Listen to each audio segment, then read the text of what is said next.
다 같이 한 마음으로 마태복음 5장 1절의 말씀 같이 합독해 보도록 하겠습니다. 심령이 가난한 자는 복이 있나니 천국이 그들의 것이며. 아멘. 사랑하는 여러분, 가난한 심령은 복이 있다고 합니다. 그러나 우리가 사는 세상에서는 가난을 좋아하지 않습니다. 사랑하는 부모님들은 자녀에게 가난만큼은 대물림하지 않으려고 죽을 힘을 다해서 일을 합니다. 나는 가난해도 내 자녀에게는 가난을 물려줘서는 안 돼. 어떻게 해서든지 가난의 수렁에서 빠져나와야 돼라고 하면서 우리는 가난을 싫어해요. 가난한 삶, 구걸하는 삶, 누군가에게 매달려서 날 좀 도와주세요 라고 그렇게 구걸하는 삶을 우리는 싫어하죠. 그런데 성경은 말합니다. 가난한 심령이 복이 있다다 말하고 있어요. 왜냐하면 그 가난한 심령 위에 천국이 세워지기 때문에 그렇습니다. 이 땅에서 천국을 맛볼 수 있는 건 심령이 가난해져야 돼요.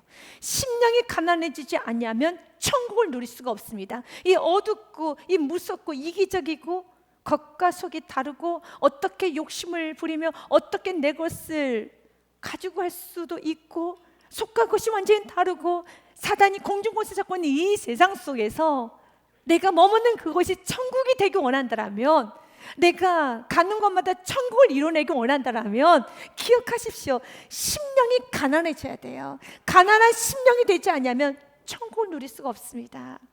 여기서의 가난은 헬라어로 보니 푸토코스, 부자에 비하여 상대적 가난을 말하는 것이 아니라 의지할 사람이 전혀 없고 재산이 전혀 없는 상거지, 빈 털털이, 이것이 가난입니다.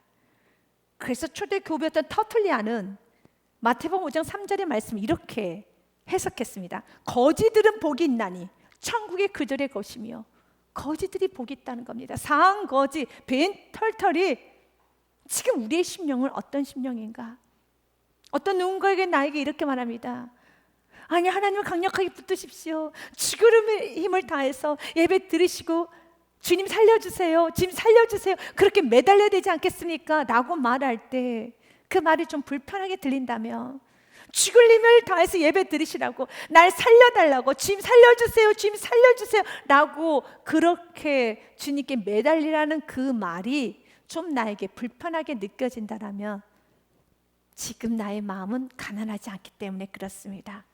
가난한 심령이 되면은 주님께 매달리는 것이 너무 쉬워요. 마치 여러분, 불치병이 걸렸어요. 그랬더니 의사가 이렇게 말합니다. 이젠 내가 당신에게 더 이상 해줄 것이 없어요. 치료제도 없고 어떻게 할 수도 없으니까 날 좀 그만 괴롭히고 퇴원해 주세요 라고 말을 할 때 낙심이 되죠. 우리는 정말 너무 낙심이 돼서 슬프지, 울고 싶지요. 그런데 그때 어떤 의사가 이렇게 말합니다. 당신의 병을 치료할 수 있는 치료제를 내가 발견했습니다. 당장 우리 병원에 오십시오. 내가 당신을 치료하겠습니다. 완벽하게 치료하겠습니다 라고 말을 할 때 우리는 너무 기쁘고 너무 감사하고 너무 좋아서 변명, 핑계 그런 거 없어요. 지금 내 목숨 살려주겠다는데, 내가 지금 살아날 수 있다는데. 가난한 심령은 변명, 핑계 없습니다. 가난한 심령은 이것저것 계산하지 않습니다. 달려갑니다. 순종하는 게 쉽습니다. 빠르게 달려갑니다. 그리고 그 의사 선생님 말을 듣죠. 들으면서 연신 마치 하늘의 소리, 신의 소리 듣듯이 고개를 끄덕거리고요. 그리고 수술이 시작되지도 않았는데 감사합니다, 감사합니다, 감사합니다 연신 내뱉습니다. 심령이 가난해졌기 때문에. 심령이 가난해지면 감사가 넘쳐요.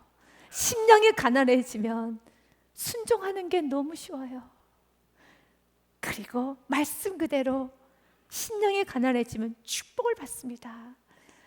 가난한 심령을 잘 표현했던 인물이 집 나갔던 둘째 아들인 것 같습니다. 아버지 재산을 다 취하해서 집을 나가버립니다.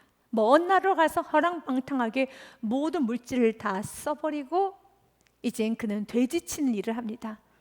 그런데 돼지 치는 일조차도 그에게는 어떻게 수입이 되지 않아서 돼지가 먹는 쥐염 열매를 먹고자 노력을 해요. 그런데 돼지가 뒷발로 차버립니다. 안 돼. 돼지가 먹는 쥐염 열매도 먹을 수 없는 처참한 상태가 되었었을 때, 그때야 비로소 누가복음 말씀에 보니 하나님께 회개를 하고 아버지 집에 돌아가고자 합니다. 내가 일어나 아버지께서 가서 이르기를, 아버지, 내가 하늘과 아버지께 죄를 지었사오니, 19절 말씀에 보니 지금부터는 아버지의 아들이라 일컬음을 감당하지 못하겠습니다. 나를 품꾼의 하나로 보소서, 나를 노예의 하나로 보소서. 이것이 가난한 심령이에요. 심령의 가난한 자의 고백은 대우받으려고 하지 않습니다. 자기 자리를 차지하려고 하지 않습니다. 그냥 나를 품꾼의 하나로 보소서 라고 가난한 심령이 되자 말씀 그대로 천국이 이루어집니다. 말씀 그대로 복이 쏟아집니다. 말씀 그대로 축복을 받습니다. 그가 그렇게 가난한 심령으로 아버지 집에 찾아갔었을 때 20절 말씀에 보니 이에 일어나서 아버지께로 돌아가니라. 아직도 거리가 먼데 아버지가 그를 보고 치근히 여겨 달려가 목을 안고 입을 맞추면서 아들이 이르되, 아버지, 내가 하늘과 아버지께 죄를 지었사오니 지금부터는 아버지의 아들이란 일컬음을 감당하지 못하겠나이다 하나, 그 다음 말이 무엇인가요? 19절의 말씀이죠. 나를 품꾼의 하나로 써주소서라는 그 말을 해야 되는데, 아버지가 가난한 심령이 되자 말씀 그대로요, 그를 그대로 끌어안고 그 발에 신을 신기고 옷을 입히고 22절 말씀에 보니요, 아버지는 종들에게 이르되 제일 좋은 옷을 내어다가 입히고 손에 가락지를 끼우고 발에 신을 신기라. 23절 말씀 같이 읽습니다. 그리고 살찐 송아지를 끌어다가 잡으라. 우리가 먹고 즐기자. 말씀 그대로 천국이 이루어집니다. 죽고 나서 가는 것이 천국이죠. 그러나 우리는 이 땅에서도 이렇게 둘째 아들이 누렸던 그런 천국을 경험하기 원합니다. 1시간 전만 해도 그는 지옥이었습니다. 그는 돼지가 먹는 쥐염 열매를 먹고자 했는데 돼지가 그를 밀어버립니다.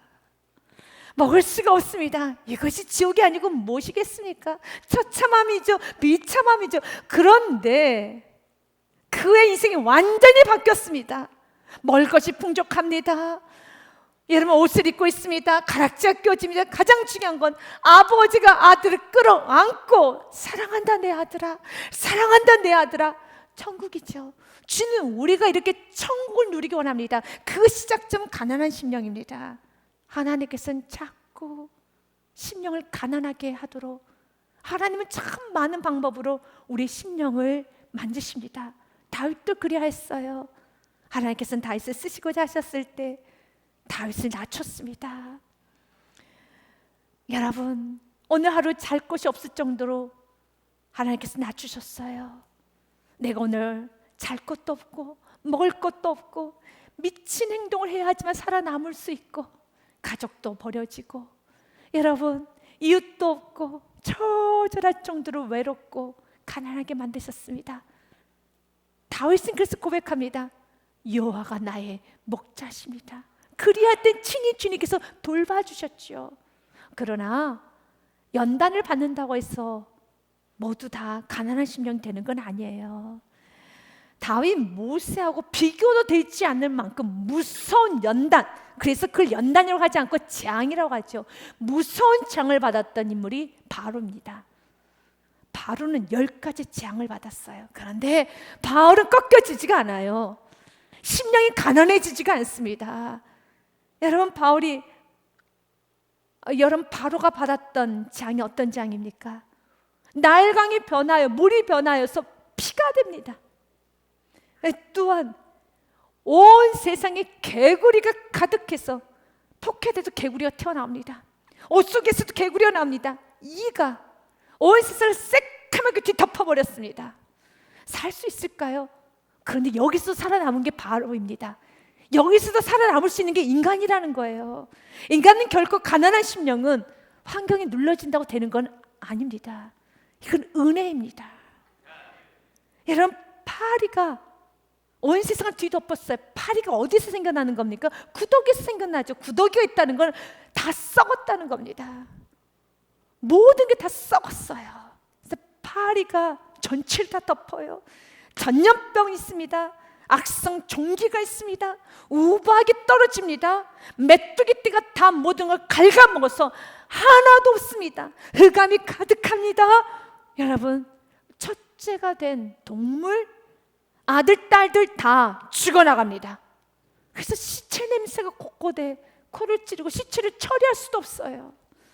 이게 재앙이지 않습니까? 그러나 이런 재앙 앞에서도 바로는 버텨요. 그리고 이스라엘 백성들을 찾아오겠다고 쫓아왔을 때 안 되겠다, 더 이상 바로는 안 되겠다, 하나님은 물속에 다 집어넣어 버리십니다. 물로 덮어버리십니다. 가난한 심령이 되셔야 돼요. 가난한 심령이 되지 아니하면 천국을 경험할 수가 없습니다. 가난한 심령은 복이라는 겁니다. 내가 마음이 너무 가난해졌어. 주님 없이는 한 발짝도 갈 수 없습니다. 내가 거지의 심령으로, 빈 털털이의 심령으로 주님께 매달려서 주님 살려주세요, 주의 자비를 구하나이다, 주의 은총을 구하나이다 하는 그 심령은 너무 복된 심령이에요. 그래서 복이란 무엇인가? 심령이 가난한 것이 복이란다. 그리고 그 복을 받은 사람은 가는 곳마다 천국이 주어질 것이다. 사단의 한 역할이 무엇인가요? 사단은 우리가 복 받는 걸 너무 싫어해요. 사단은 우리가 행복하게 사는 거, 우리가 천국을 경험하고 이 땅에서 둘째 아들처럼 아버지 집에 다시 돌아와서 잔치를 하고 행복하게 웃고 즐기는 그런 삶을 아주 싫어합니다. 그래서 사단은 끊임없이 우리의 마음이 가난해지지 못하도록, 마음이 높아지도록 부추깁니다. 아더 핑크는 이 부분에서 이런 말을 합니다. 우리는 본래 제멋대로 살아가기를 좋아하면서도 하나님으로부터 좋은 것을, 복을 받을 수 있다 생각을 하며 자신은 당연히 복을 받고 좋은 것을 받을 가치가 있는 자라 생각할 만큼 인간은 어리석다라고 말합니다. 인간의 어리석음은 자신은 당연히 복을 받고 좋은 것을 받을 가치가 있다는 그런 생각을, 하만 같은 생각을 하고 있습니다. 나 외에 누가 이 대우를 받을 수 있을까? 나의 가정 외에 누가 이런 대우를 받을 수 있을까? 그래서 하나님께서 내가 아닌, 나의 가정이 아닌 다른 사람에게 복을 주면 하나님께 굉장히 부당하게 느껴지면서 자꾸 대항하려고 합니다.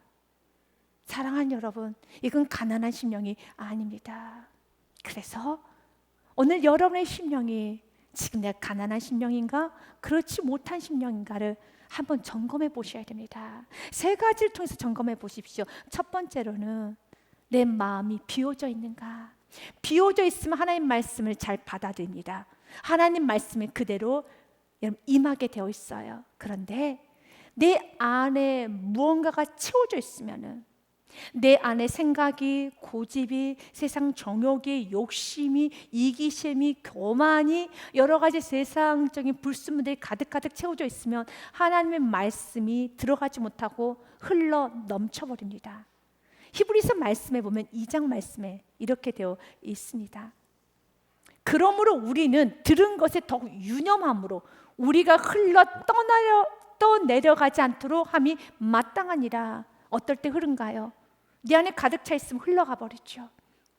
말씀이 여러분의 귀에 그냥 흘러서 가버린다라면, 여러분에게 지금 말씀이 은혜가 되지 않고 말씀 내 심령 안에 들어오지 못하고 있다라면 비우셔야 되는 겁니다. 현대인의 성경에 보니 아주 쉽게 번역이 돼 있어요. 그러므로 우리는 들은 말씀에서 벗어나지 않도록 그것을 마음에 깊이 간직해야 됩니다. 간직하기 위해서는 내 것을 비워야 되는 겁니다. 그 비우는 과정을 회개라고 합니다. 회개하셔야 돼요. 가난한 심령이 되려면 회개를 하셔야 되는 겁니다. 버릴 걸 버리셔야 됩니다. 내 걸 비우지 않으면 하늘의 것을 체험받지 못합니다. 내 걸 비우지 아니하면 하늘의 축복을 받을 수가 없고 은혜도 받을 수가 없습니다. 그래서 비우십시오. 가난해져야지만 체험받을 수 있어요. 가난해져야지만 하늘의 축복을 받을 수가 있습니다. 그러나 사단은 오늘도 우리를 부추겨서 가난해지지 못하도록, 그래서 하늘의 것을 체험받지 못하도록, 회개하지 못하도록 내 생각 속에 사로잡히게 하고, 욕심에 사로잡히게 하고, 거만에 사로잡히게 하는 겁니다. 사랑하는 여러분, 이제 우리가 구해야 돼요. 하나님, 심령이 가난함이 복입니다. 나에게 이 복을 내게 주옵소서. 회개할 때 우리가 비워지는 것이고요, 또한 순종할 때 비워지는 겁니다. 은혜를 받았으면 그 은혜를 순종함으로 소진해야 됩니다. 쓰셔야 되는 것입니다. 은혜를 받기만 하고 순종하지 않으면 은혜만 계속 쌓이다 보면 그 속에서 부패가 돼요. 대표적으로 엘리 제사장이 그랬었습니다. 그는 40년 동안 은혜를 받았어요. 그런데 그의 마지막은 비대해져서 목이 꺾여 죽습니다.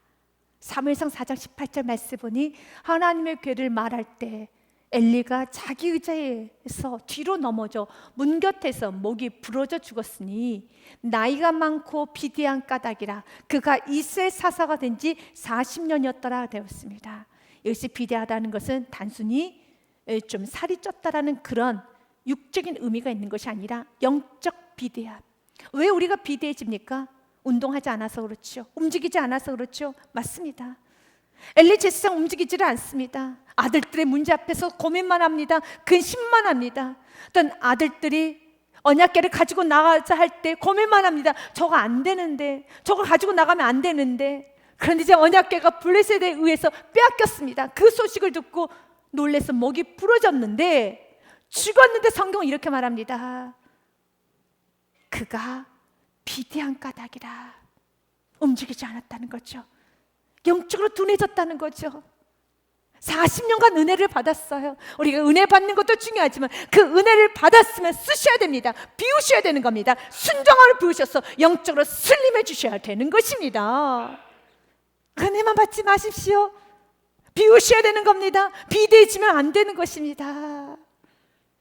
우리가 비대해지기 시작하면 내 속에 썩은 것으로 가득 채워져 있으면은 하나님의 은혜, 천국을 경험하지 못하게 되는 것입니다. 두 번째로는 내 마음 안에 시기 질투하는 마음이 있으면 가난한 심령이 아닙니다. 가난한 심령은 여러분, 내가 복을 당연히 받는다는 생각을 하지 않습니다. 나 외에 누가 복을 받을 수 있겠나? 내가 대우받지 아니하면, 내가 인정받지 아니하면 도대체 누가 대우를 받고 인정받아야 되나? 라는 그 생각은 가난한 심령이 아니죠. 가난한 심령은 누군가 나를 칭찬해주면, 누군가 나를 세워주면, 여러분 연기하듯이 몰랐는데 정말 제가 받은 상이에요. 몰랐어요. 전 생각도 안 했어요 하면서 호호하며 연기하는 거 아니고요. 진짜 깜짝 놀라가지고 정말 깜짝 놀라서 나는 이런 상 받을 사람이 아닌데, 우리 가정에 이런 축복이 올 축복이 아닌데, 그런 마음이 가난한 심령인 겁니다. 그런데 하만과 같이 심중의 마음에 이르기를 우리 가정 외에는, 나 외에는 누가 대우와 인정을 받을까? 이 자리는 내 자리. 그건 가난한 심령이 아니다.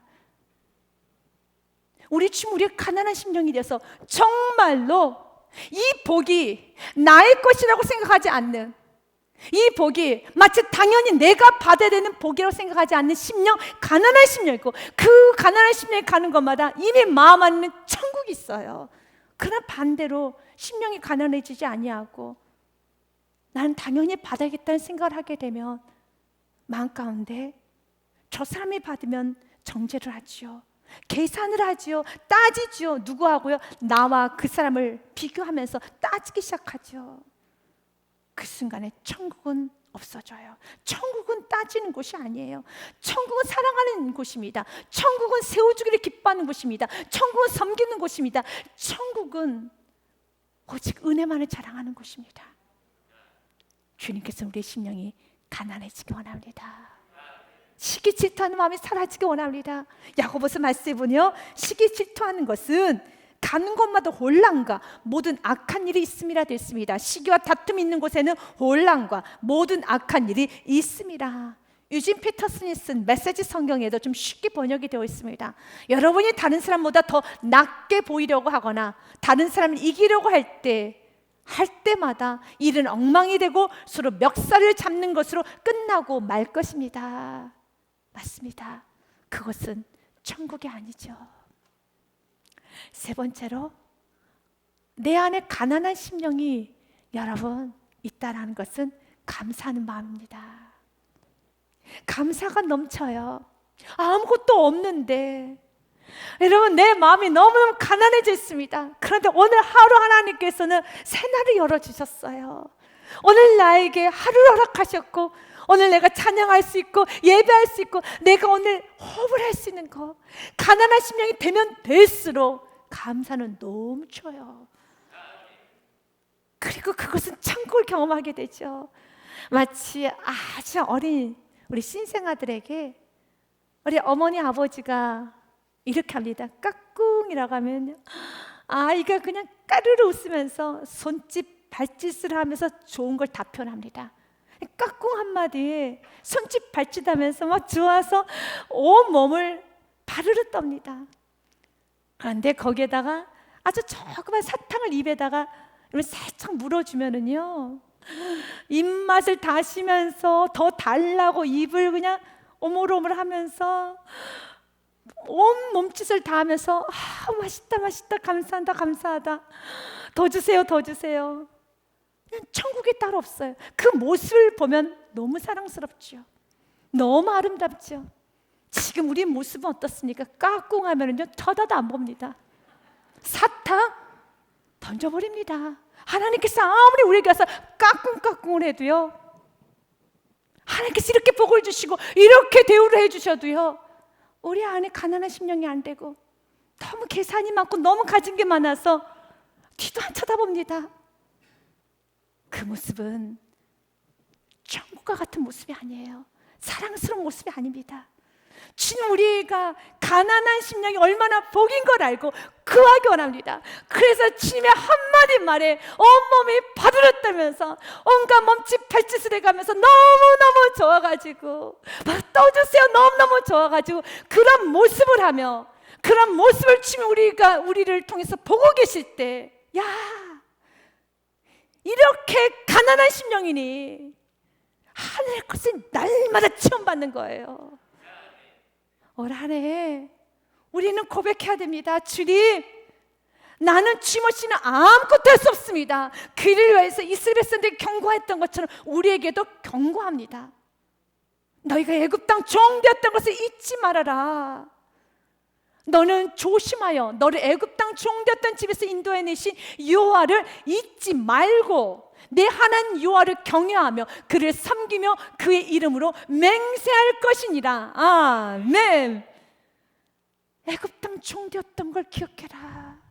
우리가 어디서 구원받았던 것을 기억하십시오. 내게 어떤 은혜가 임해서 여기까지 온 걸 기억하십시오. 그리고 가난한 심령이 되십시오.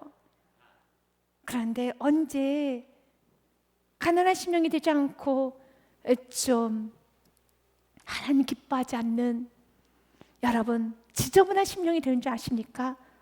11절 말씀 보면 그날을 조심하셔야 돼요. 내가 채우지 아니한 아름다운 물건이 가득한 집을 얻게 하시며 내가 파지 아니한 우물을 차지하게 하시며 내가 심지 아니한 포도와 감람나무를 차지하게 하사 내가 배불리 먹게 하실 때, 좀 배가 부를 때 12절로 갑니다. 너는 조심하여 너를 애굽 땅 종되었던 집에서 인도해내신 여호와를 잊지 말아라. 아멘. 그러나 이렇게 내가 배불리 먹는 것도 11절 말씀 보면 하나님은 콕 집어 말합니다. 그것도 안도 내가 채우지 아니한 거, 너가 한 건 아니었어. 내가 파지 아니한 우물을 지금 먹고 있는 것이고 내가 심지 아니한 포도와 감람을 먹고 있어. 그런데 사단은 말하죠. 너가 했다라고, 너의 수고라고, 이제 당연히 너가 받을 만한 복을 받고 있는 것이라는 말을 하죠. 왜요? 사단은 우리를 무너뜨린 자이기 때문에 그때마다 깨어나셔야 되는 겁니다. 깨어나셔야 되는 겁니다. 하나님, 지금 내가 몹쓸 심령이 돼가고 있습니다. 지금 하나님, 내가 몹쓸 심령이 돼가고 있어요. 주여, 나에게 가난한 심령을 내게 주시옵소서. 그 은혜를 잊지 마십시오. 은혜를 잊지 마십시오. 가난한 심령이 되십시오. 그리고 우리는 고백해야 됩니다. 주님 없이는 아무것도 할 수 없습니다. 나는 정말 빈 털털입니다. 주여 올때 은혜 내려 주시옵소서. 요한복음 15장 5절의 말씀 우리 영원한 고백이며 매 순간순간마다 아멘 아멘 아멘 할 수 있어야 되겠습니다. 같이 고백합니다. 나는 포도나무요 너희는 가지라. 그가 내 안에 내가 그 안에 거하면 사람이 열매를 많이 맺나니 나를 떠나선 너희가 아무것도 할 수 없습니다. 아멘. 이 고백에 여러분 아멘 할 수 있습니까? 아멘 할 수 있습니까? 가는 곳마다 주님 떠나서는 아무것도 할 수 없습니다. 아멘 하면 나아가는 여러분의 삶이 되시길 주님 이름으로 축복드립니다.